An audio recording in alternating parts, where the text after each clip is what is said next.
So another hot topic, and one that can be quite controversial to talk about, obesity in our animals. Giving quite a lot of, obviously a lot of knock-on health issues there, and also a lot of difference of opinions in terms of what is an obese animal or an obese person. So first of all, how would an owner tell if their dog's overweight?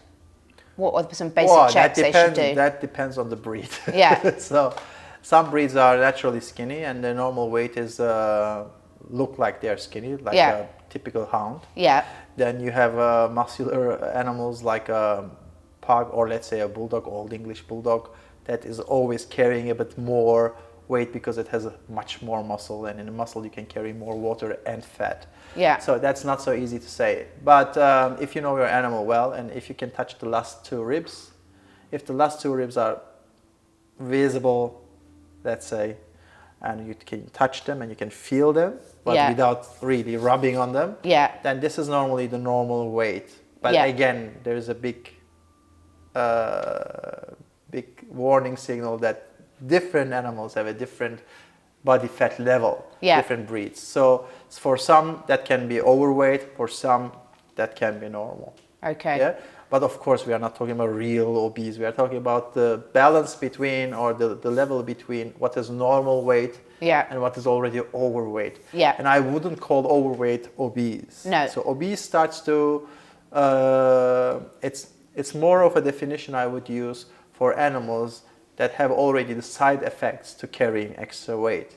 So to be obese, you have to have a level of extra fat in your body that starts to bug you, or really starts to disturb your metabolism or disturb your daily life. This is, for me, this is obese. Because some extra weight for winter is not a problem at all. So this is not a disadvantage. So how much, I mean, that's a good point there in terms of we can be, as humans, we can be quite obsessive about weight, and no animal is designed to stay the same weight the whole time, are they? Correct. So they should be natural fluctuations based on where you're living in the seasons. That is correct. So the fluctuation is there to make the life easier. In winter, it's easier to have more fat in your body. In summer, it's easier to be leaner. Yeah. So the body is just adjusting itself according to having the metabolic upper hand.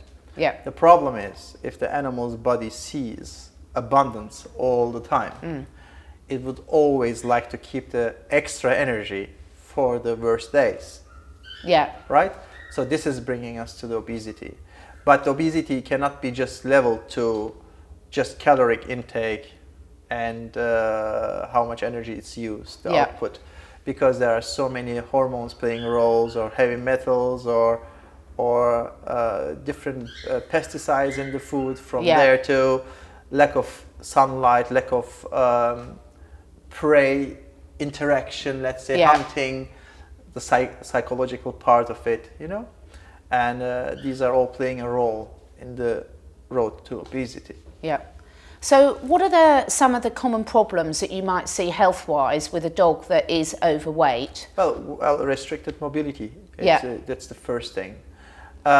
Increased cardiovascular, how do you say it, demand. Yeah. And decreased lack of lust for motion, let's say. And then the ultimate couch potato structure, statue, how do you call it? The ultimate couch potato character, let's say, that's the end, right? So, and it starts actually with the animal not expending enough energy. Yeah. I'm not talking about how much energy is coming in and coming out, but the body has a way of keeping itself fit. So it designed, I don't like the word design much, but let's say it's designed, or it's shaped to act a certain way or create a certain pattern of movement every day. Yeah. Like a horse would always gallop for the next 2-3 minutes and runs around like crazy and then grazes again. So is the dog. Needs a time to go out, go after a prey and play, and just hunt something and run like crazy, and then settle down and sleep. So this is the normal thing. When the sleep part is too big and the play part is too small, then the hormones, the adrenaline, the noradrenaline, the leptin, and all these hormones that have a certain balance get out of whack, and then you start to see white fat tissue piling up. Because the brown fat tissue can come and go, it's not a big deal. Yeah. So it's for summer and winter it can change, but the white fat tissue is like to keep it for the longer time. Yeah. So and that can actually be a storage ground for toxins as well, can't that is it? correct. Yeah, the fat soluble toxins are always pushed into the fat tissue because you're not going to use it tomorrow. So we deal with it when we have time. When we have time. Yeah. So we talked about the joint problems. You mentioned the joint problems, etc., and extra load on that. That can be a big issue, sort of dogs showing sort of arthritic changes much earlier now. Yeah, of course. Especially with the higher age. So when the age is higher and the mobility is lower, then you will have a faster degeneration. But one of the reasons for that is actually we come back to the diet. Because normally obese dogs get quickly obese if they have a high energy diet, mostly full of fat. Yeah. That fat is never used for any needs for energy, and that's stored immediately. That's how the dogs get quick, very fat. For instance, let's take Labrador. They are a golden retriever. So these are animals, they have like a 60-kilometer range of movement per day. And they have the appetite accordingly and metabolism accordingly. So if you don't give them this type of movement, which is almost impossible for lots of city dwellers, then at the end you have an animal that eats a lot, but doesn't expand enough and keep its function because it's made for a lot of movement. Yeah. And it doesn't do any of it. Yeah. So that means it's not just, I repeat myself, but it's not just how much energy comes in and comes out, but you are designed to do something. And if you stop doing it, you bring your body out of balance.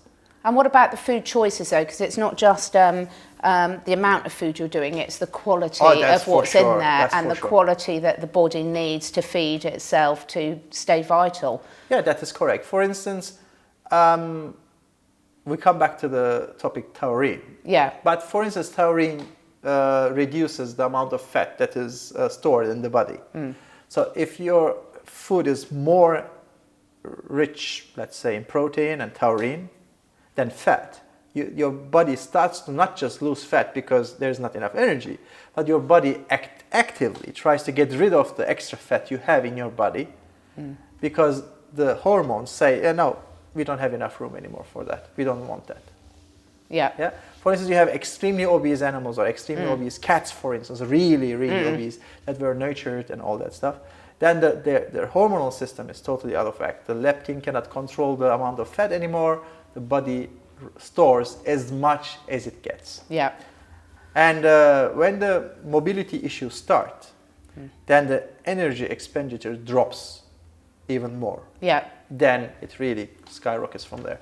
Because a lot of times I think dog owners, their problem can be quite severe before they realise that their dog is struggling with pain. That's correct. So how much do you recommend? Obviously we know that diet and appropriate, species appropriate diet is absolutely key to giving the body the right building blocks for repair. Yeah. What about supplementation and everything? What's your view on the supplementation to keep dogs? So, okay, you have a lot of off-the-shelf typical formulas. Yeah. You know, you have typical glucosamines, you have MSM, and you have chondroitin sulfate. Yeah. So these are the three typical things you take. Yeah. Then you have collagen capsules, which I have to laugh about, and then you can get gelatin. Yeah. So the advantage of gelatin or taking collagen is they actually have every building block that is needed to repair your joints and connective tissue, right? Which can increase the mobility and reduce the inflammation. But thinking that by giving your dog collagen, you can replace the connective tissue is not correct. The collagen that the dog eats has to be broken down to its amino acids and rebuilt. Yeah. And for that you will need extra vitamin C, you will need extra silica, and so on. So this is number one. Number two, chondroitin sulfate is actually the extract that you get from the cartilage of the animals. So it's just important. It's like extra building blocks for the cartilage. So you break down cartilage, give it to your dog, and you think through these materials, your dog can produce new connective tissue. And then glucosamine, you need to produce hyaluronic acid. And without hyaluronic acid, you cannot have connective tissue. So you need that. But normally, with enough sugars in the food, every animal can produce enough hyaluronic acid. That's never actually the issue. The issue is mostly lies around the lack of vitamin C. Yeah, this is what I would suggest. But reducing the inflammation is important. So for instance, extra turmeric in the food can help a lot. And making sure you're making food choices that aren't triggering inappropriate inflammation in the body in the first place. That's for sure. So dogs show a lot of inflammation through wrong protein sources. Yeah.